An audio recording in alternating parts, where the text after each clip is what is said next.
All right, guys, it's 11 o'clock. We're going to get started here in the next 2 or so minutes. I do want to give a little bit of time for folks that will be joining us late, or a minute or two late. But thank you very much for joining. Again, my name is Daniel Klein. I'll be the host for our seminar and webinar today. We're talking about zero trust. We're talking about data transformation, the relationship between the two, how they change, what's going to change them. We're going to have a really great discussion from some amazing industry experts. I'm really excited to introduce you guys here in the next couple minutes. If you have experience in zero trust, if you have experience in data management, put that in the chat and say, yeah, I'm here.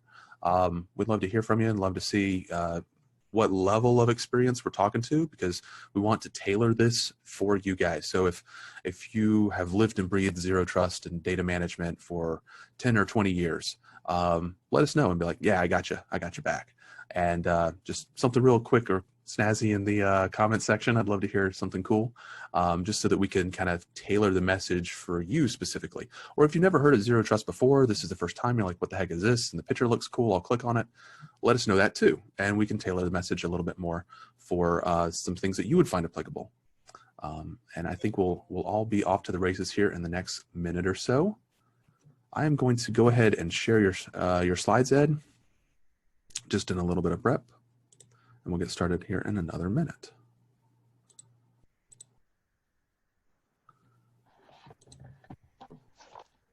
All right. And as we get done here today, Rich, I'm going to let you know, I'm very curious about what the weather in Mongolia is like. All right. Excellent. All right. Let's go ahead and get started, guys. So very excited to introduce our first speaker for today, Ed Amoroso. Ed, it is my pleasure. Thank you so much for joining us today. I'm looking very much forward to the conversation. And if you'd like to kick things off with an introduction and then kind of launch right into it, be my guest, sir. Well, great. Thank you, Daniel. Great to be with everyone today. I love this topic, zero trust. Maybe because it's one of the few things where it's a condition that we're referencing rather than some initiative that is being pushed. Zero trust isn't something we all chose. It's something that has happened, and it's happened gradually over a long period of time. So, so it feels sort of good because I know it's a kind of thing that a number of my colleagues and I saw happening a while ago, and I was pretty sure this is the direction things would go. You'll hear from one of my good friends a little bit, Dan Solero.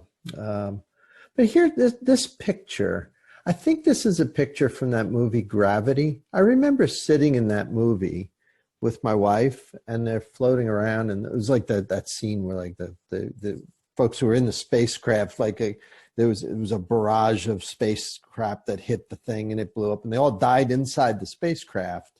It's a terrible scene, but then the ones who were outside the spacecraft were fine. And I was like, oh, my wife said, what's my, and I said, I think that's a good way to define zero trust. And she's like, man, you got to get out more. So, but I remember thinking that's really an interesting concept. Like if you're protected by, you know, sort of this enclosure, you know, maybe a perimeter or police tape in a neighborhood or like a gated community, you might believe that you're fine, but if that gets destroyed, if that gets compromised, then you're exposed. So it's sort of like my dad is approaching 90, he wears his coat in the house. And we always say, like, if the roof blew off my mother's house, my dad would be fine because he walks around the house all day with his coat on. It's like he doesn't need the protective sort of enclosure. Now, I know this is kind of silly, all these dumb analogies, but don't underplay in your own work the importance of being able to connect with people who may be a little less technical with analogies that play. And I suspect that there's a lot of executives, a lot of board members, a lot of people who might be in your orbit somewhere asking about zero trust. And if you give them a total gearhead answer, and I'm going to get to gearhead in a minute, but it doesn't always resonate. But if you say, oh, it's like, you have this example of like space suits protecting someone, maybe that will work. You know, it's exciting when you find an analogy that connects with people. So Daniel, flip to the next chart. I got another, like the opposite of this, which is a picture that I found out of a book. I was flipping through this book and I went, whoa, that is so cool. And it's a picture of an AT&T building, literally a couple days after the bombing in Pearl Harbor. So they were, I think they're covering the glass. Like somebody told me, Ed, it's probably like they're worried about a bomb explosion and breaking the glass. So yeah, kind of whatever.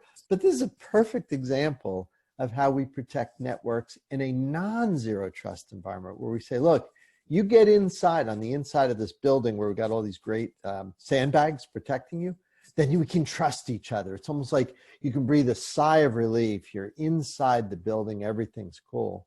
But if you're outside, it's dangerous. You know, it could be a bomb exploding, so get inside. And the fact that, you know, that dude in the middle can just like walk in and out, you could probably walk around and climb in the window, is also a really lovely analogy for the problems that you have in an enterprise. So what we see with the astronauts floating around in their spacesuit is it doesn't matter where they are, they're pretty protected. But in this case, just the opposite, where really matters whether you're on the left or the right side, the in or out of that big pile of sandbags with that picture. So I love that guy standing there in the middle. Let's flip to the next one. Maybe we can talk a little bit about maybe the way a computer scientist might describe this. So we tended to refer to Alice and Bob now as entities. I always grew up with it being Alice and Bob, but now it could be machines, workloads, right? Zero trust is very workload oriented. It's this idea that applications and other pieces of software might be interacting. And, you know, I grew up, I'm an old guy now, but I grew up with this idea that when you drop things onto a local area network, they should be able to trust each other. That was like a maximal trust concept. And when we used to learn hacking, you know, back in the old Bell Labs days when I was working there, we used to use Unix systems.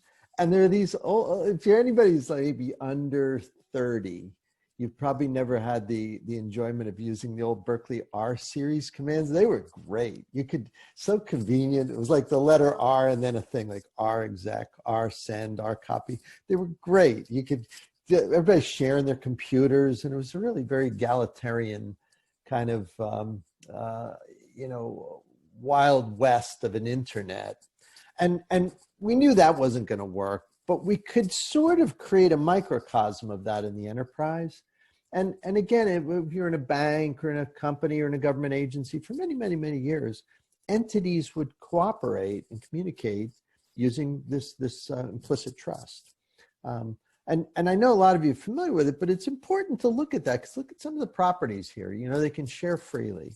And you can think of a lot of cases where that would be super useful. The idea that this free sharing doesn't require a handshake, doesn't require authentication, because the fact that the proximity, the context allows this kind of interaction to adapt.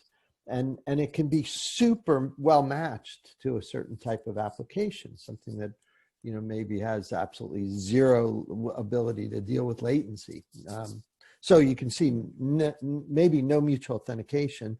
You do share a boundary protection, which is also kind of interesting because what happens is if you're thinking in terms of properties, say compliance properties or security properties, all entities in the group share the same properties. And this greatly simplifies compliance because you can do a compliance analysis by sampling. Do you follow? Like I don't have to check every entity if they all share the same property. I just go in and sample a few places around the enterprise. If it looks like they're safe, then I can extrapolate. It's almost like some continuity theorem. I can extrapolate to the whole place. So it made audit easier too. But you know, where you pay the piper here is that malware can then traverse. And that's what brought us advanced persistent threat. When you think about, you know, how do nation states steal from each other? It's this way. You know, you phish somebody, or whatever you got to do. You get them to click on something. That's the simplest, easiest way to do it. And then when they click or they, do something stupid, a lot of times human being, doesn't have to be. And I say stupid, I mean, we're all easy to trick a human with a really good fish, but you click and then when the malware gets in place, this idea of taking advantage of the implicit trust is like an automated version of social engineering, right? Social engineering is where we take advantage of another human being's trust.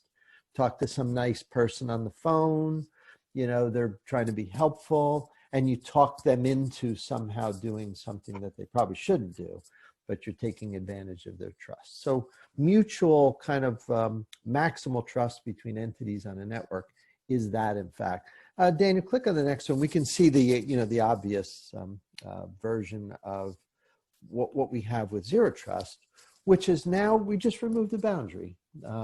But you kind of have to do something, right? You can't just have these entities floating in space. And that's like the astronaut's spacesuit, right? This microsegment protection, and it doesn't have to be microsegment. There's other things you can do, but it's sort of a natural way of doing things when you're dropping applications and workloads into the cloud. You do something to protect them.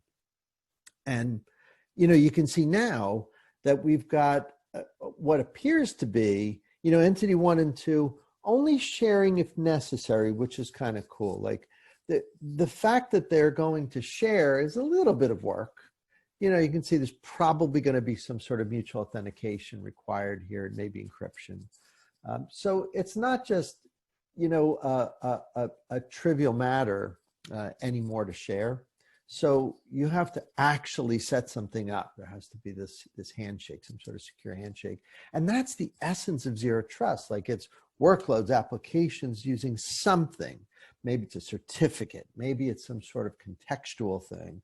Maybe it's all kinds of cryptographic ideas that we've got, starting with the old Merkle puzzles to, Diffie-Hellman. There are a lot of really, really interesting ways that two workloads might validate a reported identity from the workload.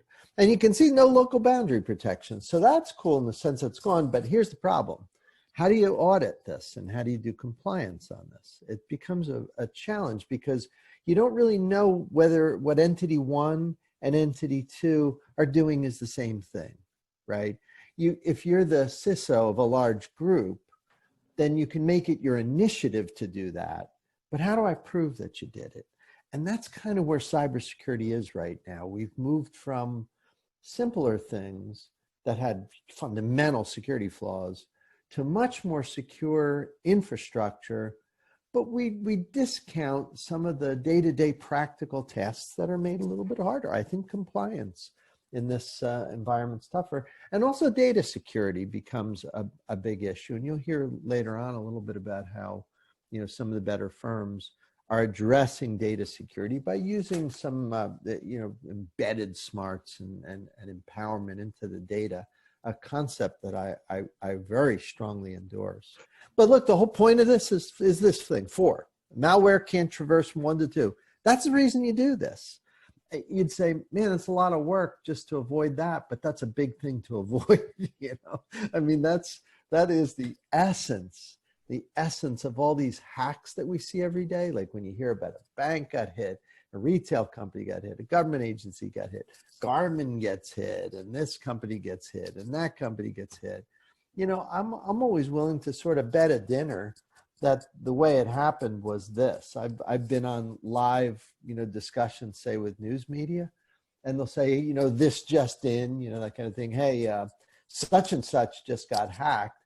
Hey, Ed, what do you think happened? And I'll go, well, it was this. And they say, well, how do you know that? You haven't read it. I just told you this. And I go, because it's always that. So, I mean, I guess once in a while, maybe I'll be wrong, but so far that algorithm has worked pretty well. So all of this work is to avoid that problem of lateral traversal. That's why you do zero trust. You're going to hear in a little bit from my, longtime, colleague, but maybe more importantly, a good buddy for a long time, somebody I've been friends with. and have sort of co-conspired on a lot of different things over the years, Dan Solero. So what I'll do, Dan can give you a nice practitioner's view because he's one of the guys, really snapping things together and trying to make it work. And that's a tough thing to do. I have a lot of respect for people who actually put into practice these ideas and try and make it work. So what I'll do, I'm going to, Dan Solero, I'm going to turn it right over to you and let you kind of share your portion of the narrative. Sure thing.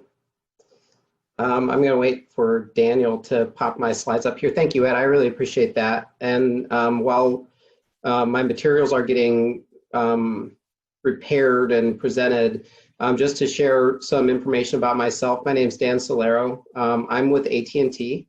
Been with AT&T in the security capacity for a couple of decades now, the first of which was spent primarily optimizing around that traditional large perimeter sort of view of security, both for AT&T and for some of our managed customers. And then I had the good fortune of having Ed assign me the task of figuring out how to actually achieve some of these concepts that we now call zero trust. We didn't at AT&T refer to this as zero trust when we started in roughly 2011-12 timeframe. We just referred to it as, hey, the perimeter is eroding, we need to do something. And so, we had a lot of different sort of ways of describing the fundamental challenge, but it always came down to this notion of trust. What are you trusting? Why are you trusting it? Is there a reason to trust it? Is there some reason to believe that our enterprise network and our employees and non-payroll workers who operate and do work within our environment should be trusted any more than if they were strangers off the street, or if we had a server running on the corner of Times Square in New York City. So I do want to just recognize that zero trust is a term of art. I believe it came from Forrester in roughly 2010. There are some other terms of art that describe a similar kind of architecture. The one I've most resonated with is called software-defined perimeter, but that really just happens to do with which one I heard first, frankly. So Daniel, if you can go to my first slide here. I have a question for the audience, and it's a little bit for my edification and also a little bit of a suggested reading. Do you know who Ken Thompson is? And have you ever read his paper called Reflections on Trusting Trust? And as you answer that question, I'll describe it just a little bit. I'm not going to give a whole dissertation on this paper. I couldn't do it justice if I wanted to, but when I think of trust in a cybersecurity context, the first thing that always comes to mind, and I have to thank Ed for this because I'd never heard of this paper before he started talking about it when I worked in his organization. But Reflections on Trusting Trust is effectively Ken Thompson's acceptance speech for the 1983 Turing Award. And the speech was given in 1984. You can Google it and find many, many different copies of this paper. But the whole point of the paper is it's sort of a little academic exercise in self-replicating code, and then using that self-replicating code to create a silent backdoor in a compiler. And really, it's a foundational artifact for sort of the basis of cybersecurity, in my opinion. A lot of people would agree with that. But the main point of the paper and the speech is not to prove that backdoors are possible or that self-replicating code is possible. It's this notion that you have to trust something. There's no such thing as having zero trust. So that term of art, it can be a little misleading. So you do have to trust something, whether whether it's your environment, implicitly you entrust your environment as we used to in sort of our old methodology for cybersecurity, or you're trusting your coders. Someone is putting that software together that you're staking your business on. Perhaps it's you, perhaps it's a third party, perhaps it's an open source community, but you are trusting something. So to put it into context with zero trust, I always think about, well, what am I trusting? If I have to trust something, and I believe that's true, what is it that I'm trusting in a zero trust or a software-defined perimeter or micro-segmented perimeter type of environment? What am I putting my trust in? And the four things that are sort of top priorities within my shop, my organization, my project, we talk about the need to have secure and automated provisioning for everything, but specifically for Ed mentioned the role of authentication, authorization, and certificates, all the various little piece parts that go with a cryptographic infrastructure. We're putting trust in our ability to securely provision those things so that in a zero trust model, we can have faith and I should say confidence in the architecture. If the provisioning is not working, then it doesn't matter how micro-segmented your environment is. If you've got a backdoor in your provisioning process, that is a recipe for zero trust to start looking a little bit less trustworthy. Authentication of everything. I'm going to come back to this as a topic in a couple of slides. But authentication, one of the bases for zero trust is that you want to make sure you know who is connecting to your asset, what your asset is, and that they can mutually authenticate with one another, and that their actions are properly authorized and logged and monitored. And those last 2 points are going to be really important here in a bit. As we moved, just in our experience, as we moved to a much more distributed, diverse kind of ecosystem, we very quickly realized that automation had to be our friend. We needed to be able to respond at machine speed because we didn't have, or we were recognizing that we didn't have, and then overtly trying to create an environment where we didn't have a large one-size-fits-all, multi-services, multi-tenant kind of perimeter that we could lean on. Each little thing needed to be individually protected, and there were so many of them that in order to do incident response, human speed just was not going to cut it. So we needed to really focus on automation and automation at machine speed. And then finally, this notion of microsegmentation, however you achieve it, really is about, in my view, limiting the blast radius of an attack. So yes, in a it definitely helps or should help with preventing lateral movement, limiting the flow of malware, but it's really about recognizing that these things are going to happen. No system, no architecture is perfect. There's no silver bullet. And so when it does happen, you want that blast radius or the impact to be contained to a small, definable, and limited set of assets and value. Okay, go to the next slide, please. Do we have an answer, by the way, on how many people know who Ken Thompson is? We don't. I got 2 answers that said that they haven't read the paper, and then Rich was kind enough to post a link in the chat. So if you're looking for a link to that paper, it's available in the chat. And then Dave, a couple minutes ago, I saw you raise your hand, but if you have a question, please let us know in the chat. Happy to answer that. And then I think I have a really cool question for you guys lined up for the Q&A, but no one yet, sir. All right, no problem. I'm going to keep going. So full disclosure, all of my best visuals in my speaking materials actually come from Ed. So I had to create my new non-Ed Amoroso influenced visuals. So here's my attempt.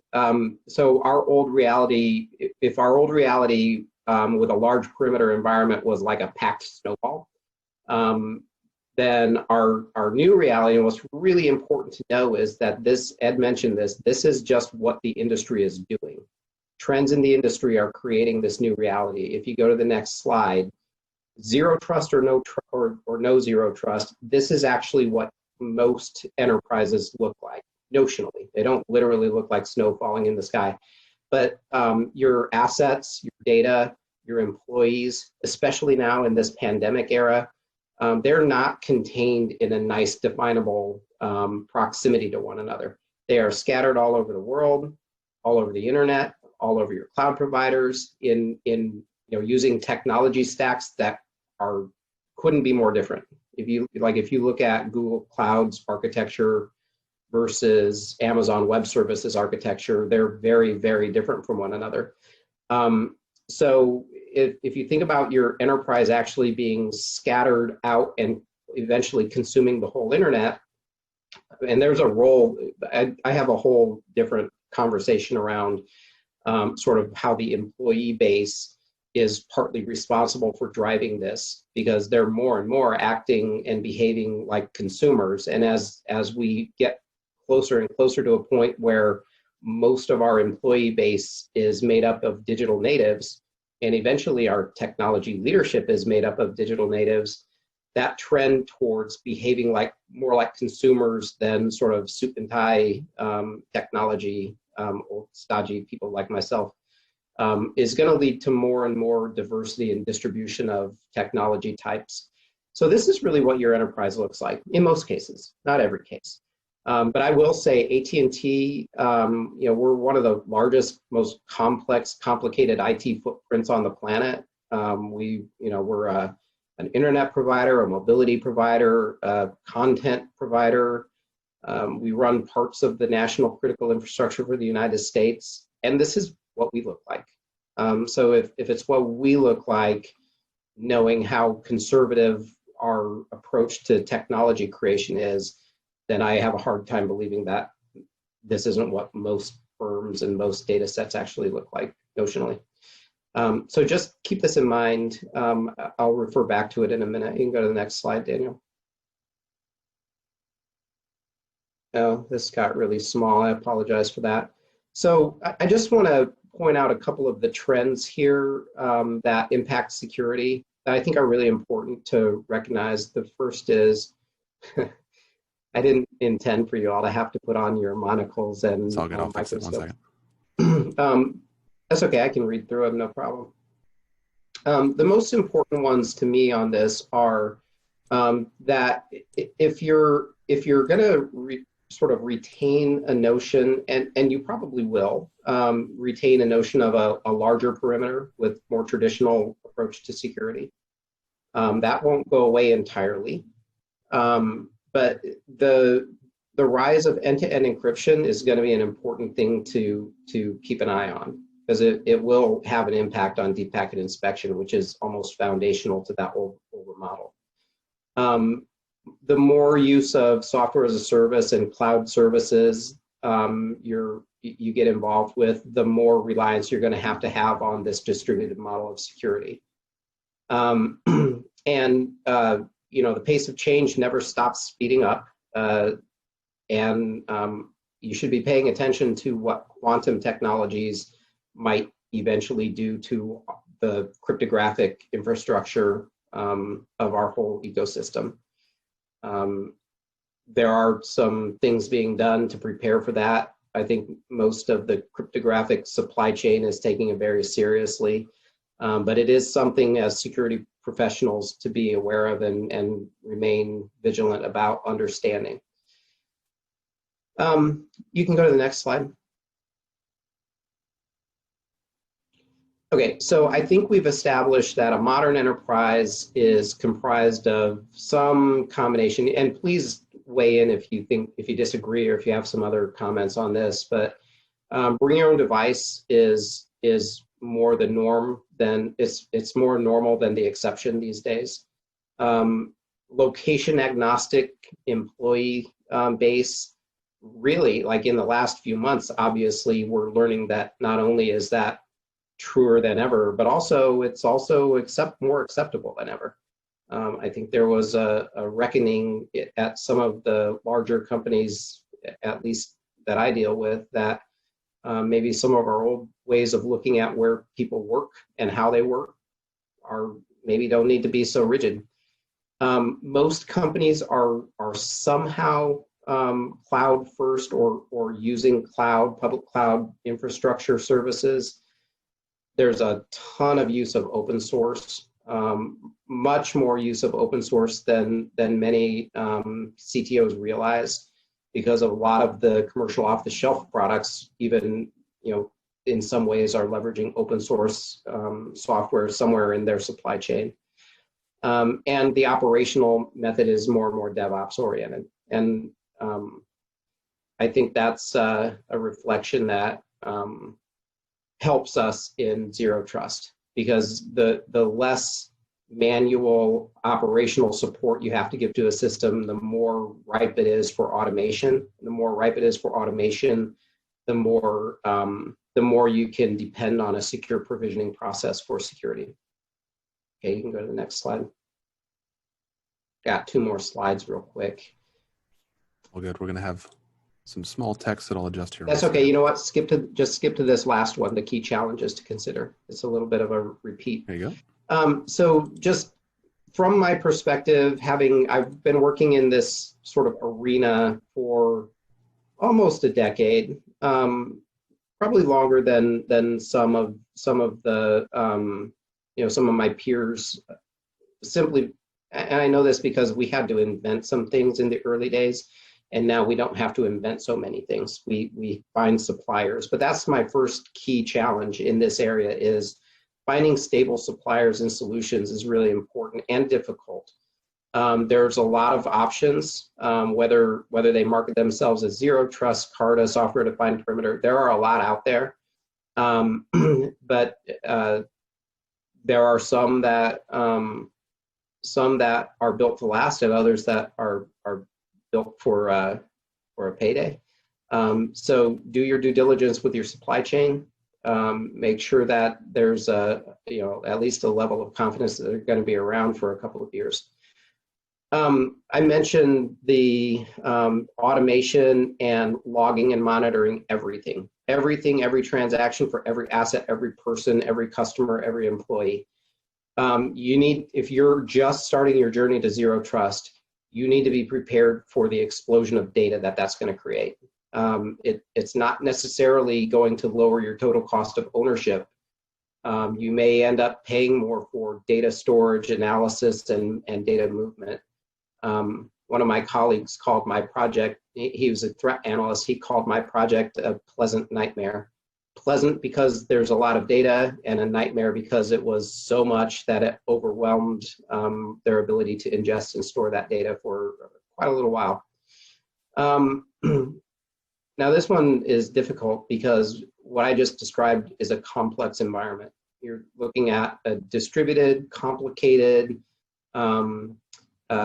diverse set of technologies where you're going to place your security controls. So complexity is not your friend. We usually think of complexity in cybersecurity as being the enemy, and I think that's true. So where you need to find and prioritize with your supply chain or your own development, where can you find opportunities to remove that complexity? For us, in my world, the way we try to remove that complexity is by having a consistent architecture, a consistent means to integrate and tie together this rich, diverse ecosystem of security technologies with a well-designed, human-centered interface for management, monitoring, and visualization of the security apparatus, as it were. Complexity has to be somehow removed from the equation, or your security practitioners will be overwhelmed by Zero Trust. And if your security practitioners are overwhelmed, just think about what it's going to do to your business leaders who don't maybe understand why this is happening and perhaps would prefer that it not be happening.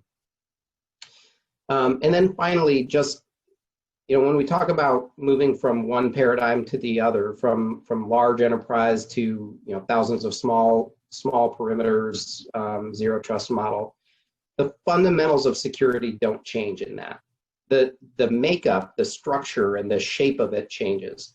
But the fundamentals of, and I just listed out the functions of the NIST framework here, the cybersecurity framework, the fundamentals of knowing what your assets are and where they are, protecting them, detecting any kind of threats and risks, and then responding to incidents and recovering to business as usual. That doesn't change. The only thing that's changing in zero trust is what you're putting your trust in and the shape of your enterprise. So with that, I'm going to hand it back to Daniel. Thank you very much for listening, and I look forward to answering your questions. Awesome. So, Dan, thank you very much. Ed, thank you very much as well. Guys, ladies, if you have questions, we're coming up on a Q&A, probably in 20 minutes or so. So go ahead and put your questions in the chat here. We'll get them answered in our Q&A section. We got a couple coming in. They look like awesome questions, so thank you very much for that. Adrian, it is my pleasure to introduce you and Sertainty to everyone here. Feel free to take it away, sir. Thank you. Appreciate it. All right, guys. So real quick, I guess a little bit of history on myself. I've been in the security space for about 20 years now. I actually started selling security at McAfee for quite some time, covered a lot of different broad products there. Did a short stint also over at Fortinet and then also Symantec. From there, I jumped over here to Sertainty. We're a privately held company out of Nashville, Tennessee. What we offer, as you can kind of see on the screenshot there, the data-centric security paradigm. It's data-empowered technology or data-centric protection, or you might hear me say self-governing data. And I'll get into that all in a few minutes here. What we're really discussing from our perspective is kind of zero trust at the data layer within the zero trust architecture. So I'll go ahead and kick this off. I wanted to kind of start this off kind of with this storyline here with some of the biggest financial losses we've seen over the century. And I know a lot of you know this, seen these statistics. But walk with me through this as I kind of vet this out. We know that a lot of data breaches where the hackers focus their attention is not really so much on how many machines they can affect anymore, right? Because back in the glory days, that was kind of what they did. There was a time when I was at a company, early 2000s, we were hacked with a NIMDA virus, and that's admin backwards. But we were hacked with that virus, and basically it brought down a ton of machines, so much so that it clogged our pipe out to the internet. And we lost a lot of money. But the hacker that created that virus did not really gain anything financially from that. And that's where we've seen the big change, right? Now we've got the hackers that are going out there and they're stealing the data to ransom it back or resell it, right? And as was mentioned earlier, I think by Ed, is now you've got nation states involved. You've got organized crime like Cosa Nostra, where they were potentially had ties to credit card fraud. And if you think about all the companies that have ransomware, it's happening every 14 seconds, they're bringing a company down. So, when you have those types of stats and the U.S. government can't do a thing about it, the real hacking elite has gone into that realm. They don't have to go into a bank anymore. The criminals don't have to go to a bank anymore and hold up the clerk. They just get access to your network. And according to the Insurance Journal, about 53% of all companies have a breach today, meaning there's somebody already on the inside. So if I kind of vet through this here, and you look at the screenshot, let me get my little laser pointer. But if you look at some of the companies here, like TJX Company, right? They were basically hacked via a wireless transfer. They had a weak data encryption system, so they were stealing credit card transactions between their wireless transfers between two Marshall stores out of Miami, Florida. They're also getting into the kiosk there within the premises. You've got also Equifax on here. Now, this actual stat is now pretty old, but Equifax actually last year had one of the biggest payouts as far as the data breach. It was $650 million. That's a lot of money. You look at also, you've got your Chase here, right? Your Chase, JP Morgan Chase. Hackers reportedly gained around 90, privileged access to around 90 different servers. And within that, they were taking actions like transferring funds, creating fraudulent accounts, closing accounts. And according to the SANS Institute, JP Morgan spends $250 million a year on their security. So getting into the story and kind of vetting this out, really the question of the point I'm trying to make is when a company's spending that kind of money to protect their assets and their data, why are they still getting breached? Because I can promise you they have some of the best security analysts. They've got all the security tools in place with all the AI, machine learning. So why are they still being compromised, right? You see some of the attacks there. But I can tell you the question is, or the problem is in which the way that we protect the data today, right? It's because all the current security solutions are external to the data, which at some point leaves the data in the clear, whether it's data at rest or data in motion. And your data is everywhere now, specifically with the whole transformation into the cloud, as you all know, right? So when we talk about the zero trust model and you're trying to move to the cloud, you're really opening yourself also up simultaneously to a potential bigger risk. So you have to be able to keep your security moving ahead. And according to the Netscope, their cloud threat report, they're telling that almost half of all threats are cloud-based, and 20% of those are users sending data laterally between different types of cloud apps. And the majority of are DLP violations, right? The policies aren't strict enough. They're not catching some of those variables. So we talk about cloud storage or collaboration tools. That's where we see a lot of the data being lost. And when we talk about the zero trust itself, and both Ed and Dan really hit on this, so I won't go too much into this, but when we talk about traditional perimeter protection, we're typically looking at the firewalls, right? We've got an ACL or some kind of access control list to allow people inbound or outbound. But once someone's actually inside or connected to the domain or connected over VPN, either way, right? Users are typically given a greater level of trust to resources because it's assumed that they can be trusted, right? But when you migrate to the cloud, you're actually adding more potential for threats there, especially with the mobile workforce and the perimeter becoming so much more fluid. And zero trust architecture is really, I think Dan hit on it precisely. It's a guideline. It's an architecture. It's a guideline for you to try to follow. But when we look at technologies like SD-WAN or zero defined perimeter, that's brought about the capability to go beyond the business edge. You have to think about this model and going beyond just the typical domain authentication. In fact, when we look at zero trust itself, right? Zero trust, we trust no one and verify everything. In fact, every single connection has to be verified. And with the zero trust model also, it goes beyond just verifying the user, right? There's a whole machine element involved in that also. Typically verify the user as far as authorization, as far as what they have access to, and then authentication is should they be allowed or not. But then you get into the whole perspective of machine protection, right? We need to make sure before this device that's connecting to this service or this application has the device been compromised, because now you have the potential for sensitive data laterally moving. So there's a lot of different pieces to making this work. And then you also think about the principles here, right? Zero trust, the principle itself is built around the concept of need to know. And that the user only has access to the resources they specifically need access to and nothing else. But what I typically see in the real world is a lot of companies are trying to not only create the cloud, but they're also trying to manage the on-prem simultaneously. A lot of times they're not giving any more budget. They're still utilizing the same budget they had 5 years ago. And they're utilizing a lot of the same techniques that they use for protecting the perimeter. They're trying to utilize that for the cloud service. I'm sure there's some of you that are probably dealing with that now. So what are some of the challenges? And if any of you have any, statements around this, please throw those in the questions. But, when you talk about zero trust, you're really asking the question, how do I protect the user and how do I secure the data, right? And you can see on the screenshot here, we've got multiple tools to do that, but we first have to verify the user. Then we need to look at the applications they're utilizing. Most applications, especially in the SaaS world, are written by third parties. There's really no guarantee that the apps have the protection built into them. And when you're talking endpoint to endpoint communication or sending of data, you're trying to essentially send data traversing over an unsecure network, and you're hoping it's communicating to an application in a secure way. So there's a lot of pieces there. When we talk about the user perspective, you've got identity access management, or from the device perspective, you've got all these other tools you're utilizing like encryption or DLP or AV to protect the device. From the network perspective, you've got a proxy. Down to the application, you've got the CASB or a cloud access security broker. All these tools, which are all really built around protecting the data if you think about it going down to the deepest level. And there's multiple termination points where that data is left in the clear. And so I kind of asked the question here, are you guys utilizing Azure or AWS or Google Cloud for your IaaS environment?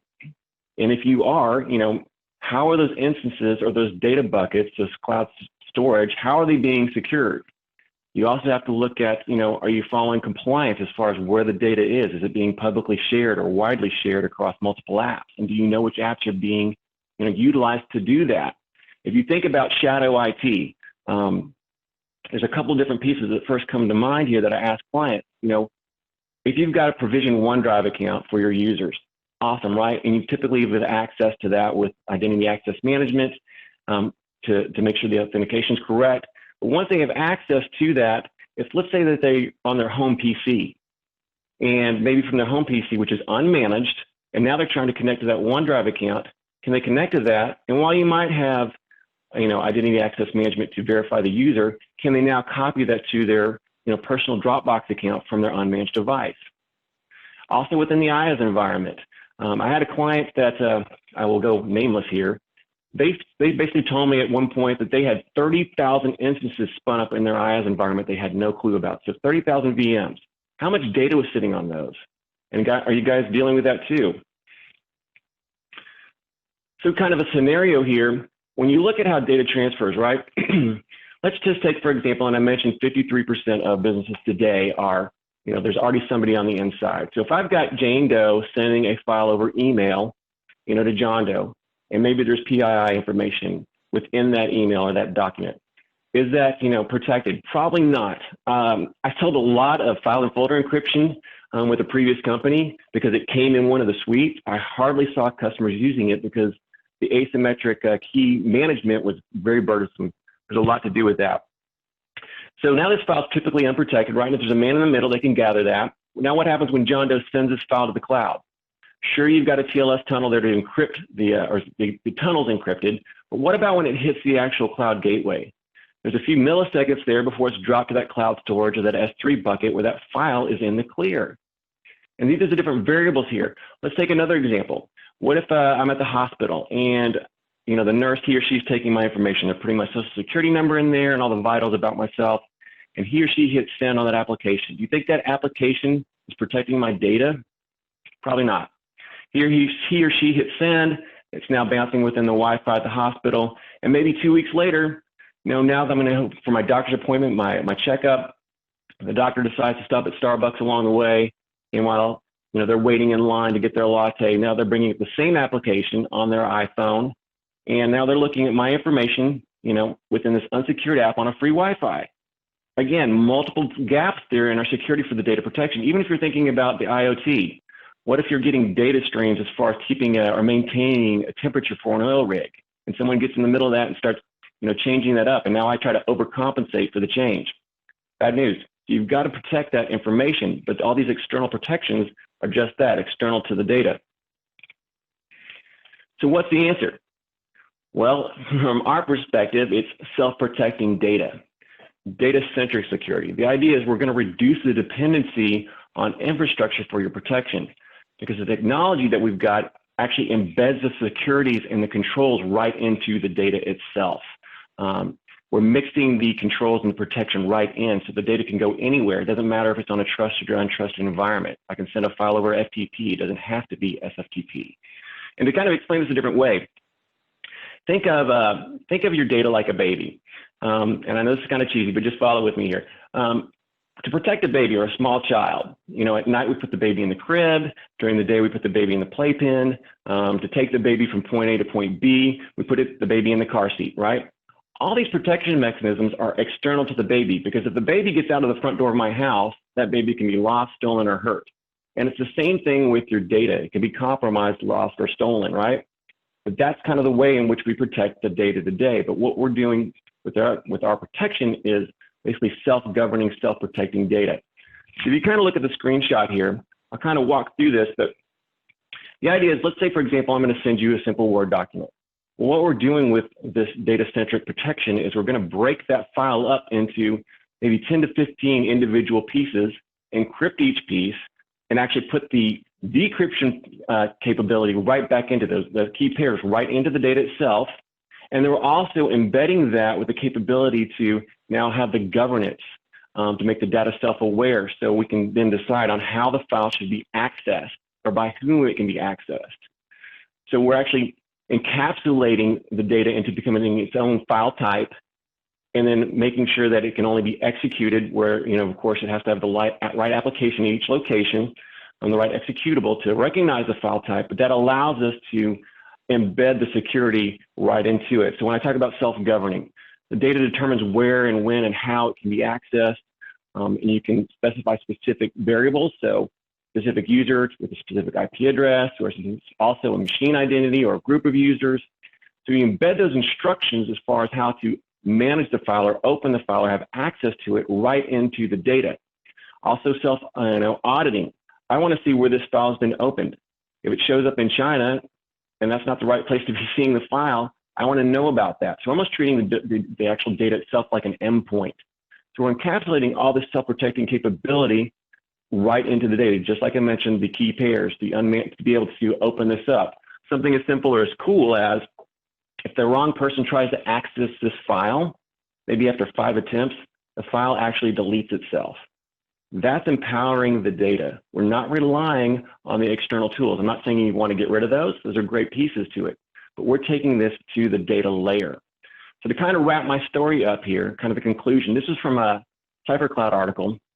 They basically said here on the screenshot here, you need data-centric security, right? Saying if you need to protect the data, in other words, then protect the data.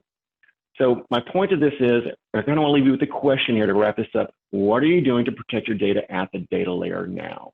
I appreciate it, guys. Hope you have some questions around that. Dan, my hand is back to you. Awesome.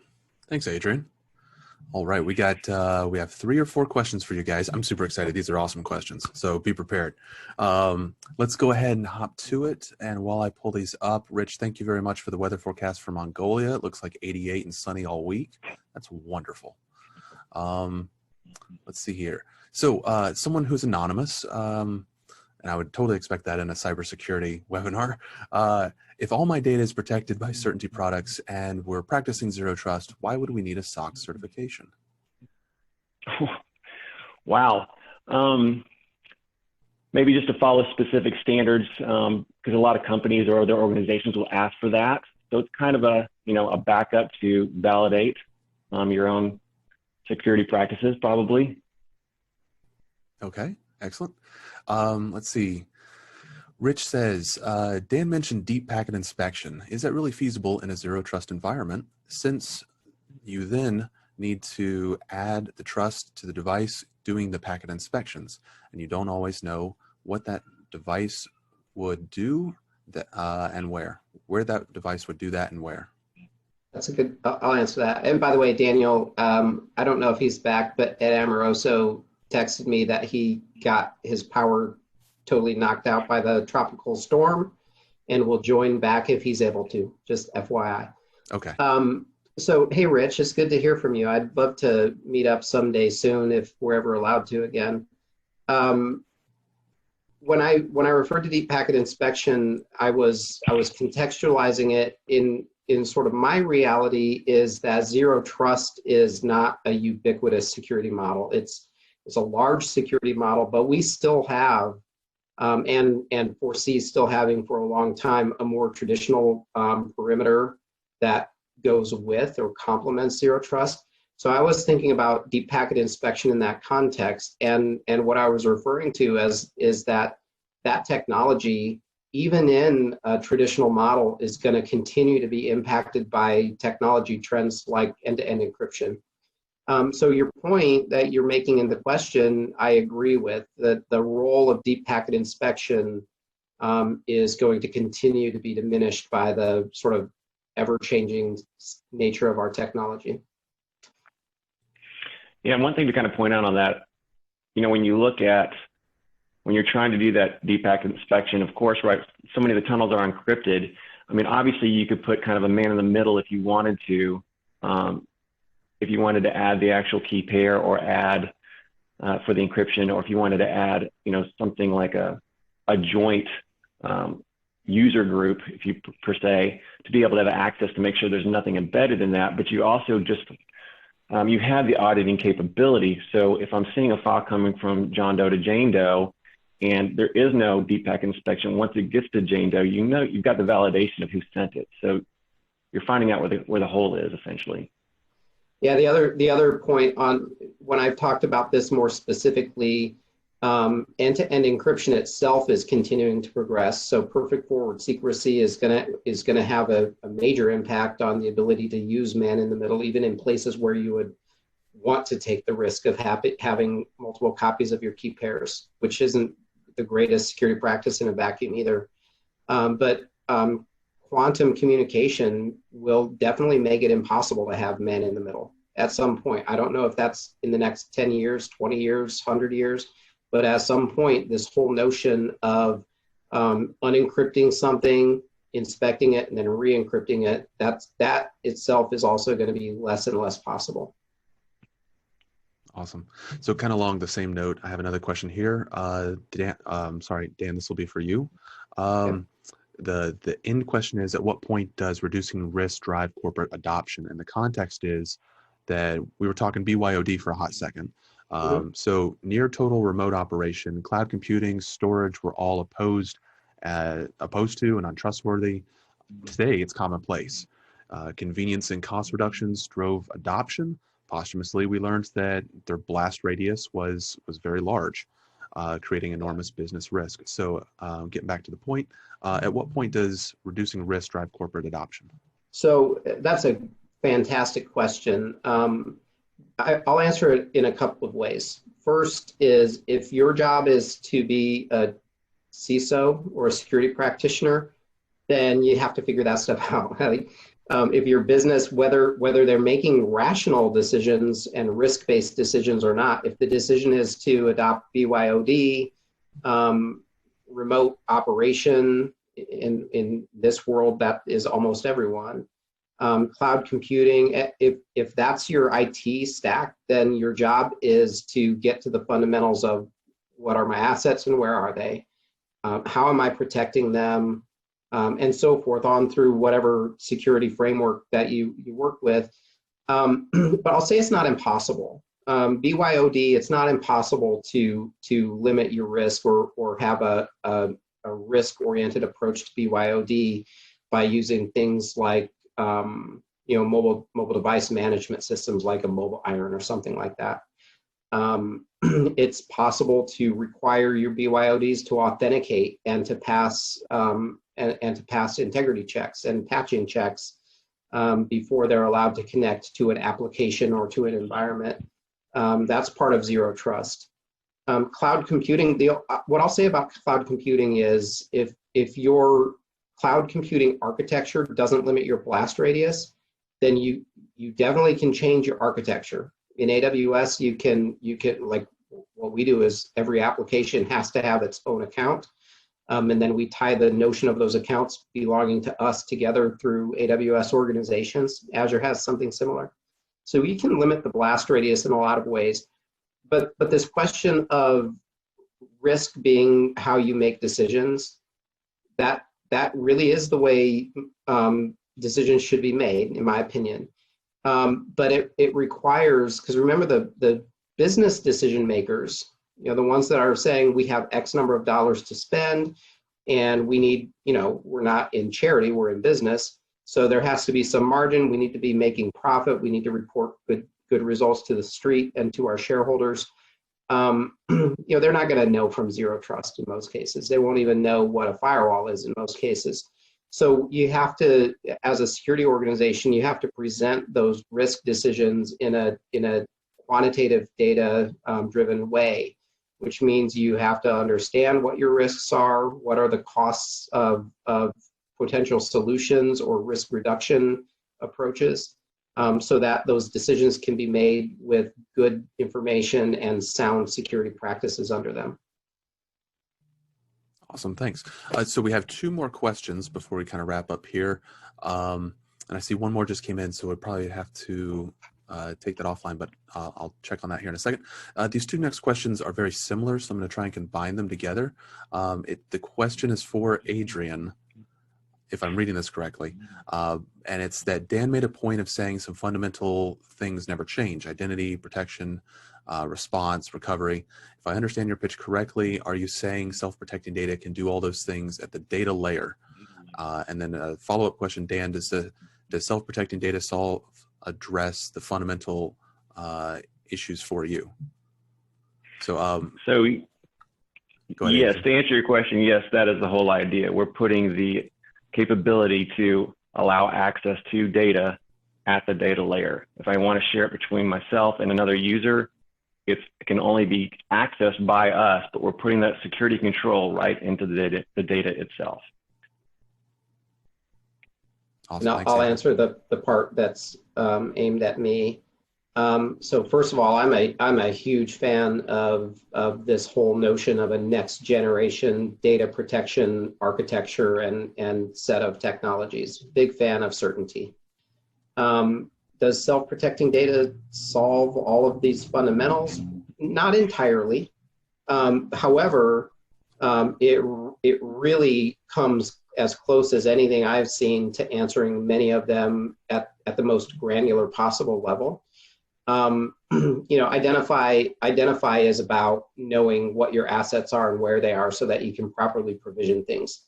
So in that example, if you don't know that you have a data set out there, then how can you provision it to be self-protected?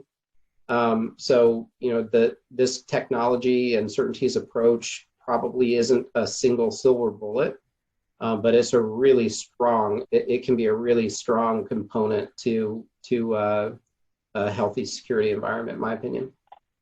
Yeah, and if you take that a step further, if you think of something like the DLP, right, that can go out, data loss prevention can go out and find the actual files that you might be concerned about. That's not what we're embedded in, or that's not what we do, but taking the DLP aspect of it, identifying or tagging the data, then taking our technology to protect it if it actually has to go outbound. Awesome. Yeah. Thanks, guys. I want to do one more thing real quick before we go. So I'm going to share a slide with our presenters' contact information. If you have follow-up questions for Adrian, Dan, or Ed, please feel free to reach out to them, take a quick screen grab, and reach out to them after the fact. Also, in the promo emails that we were sending out, there should be links to the LinkedIn accounts. Feel free to connect with them and strike up a conversation. That's kind of the whole point, is that we build a community. I'd also encourage you to check out other webinars that we have. We do this about every 3 or 4 weeks, and we try and bring on some thought-provoking speakers with some really cool topics, and we come together as a community and chit-chat a little bit for about an hour or so. Last but certainly not least, we'll send out a last email blast saying thank you very much for attending. I'll provide some contact information for the speakers.